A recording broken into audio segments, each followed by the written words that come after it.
ऐसा नहीं है कि नेहरू जी से मतभेद नहीं थे, और मतभेद चर्चा में गंभीर रूप से उभर कर सामने आती थी।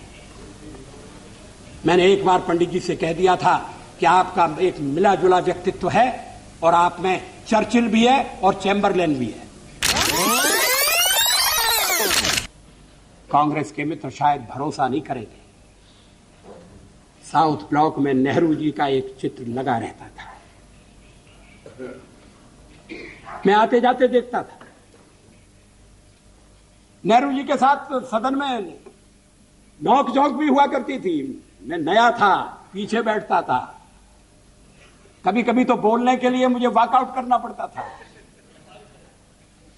लेकिन धीरे धीरे मैंने जगह बनाई, में आगे बढ़ा, और जब मैं विदेश मंत्री बन गया तो एक दिन मैंने देखा कि गलियारे में टंगा हुआ नेहरू जी का फोटो गायब है। मैंने कहा, ये चित्र कहां गया?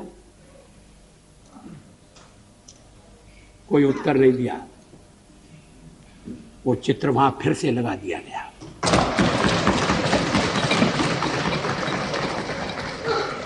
क्या इस भावना की कद्र है?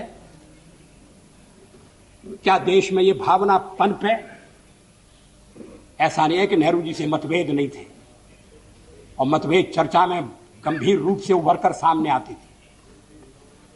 मैंने एक बार पंडित जी से कह दिया था कि आपका एक मिला जुला व्यक्तित्व है और आप में चर्चिल भी है और चैम्बरलेन भी है। वो नाराज नहीं हुए।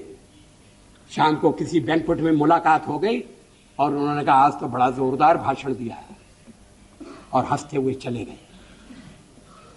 आजकल ऐसी आलोचना करना दुश्मनी को दावत देना। लोग बोलना बंद कर देंगे। क्या एक राष्ट्र के नाते हम मिलकर काम नहीं कर सकते? क्या एक राष्ट्र के नाते हम सब आने वाले संकटों का सामना नहीं कर सकते? एक शताब्दी खत्म हो रही है, दूसरी शताब्दी दरवाजे पर खड़ी है।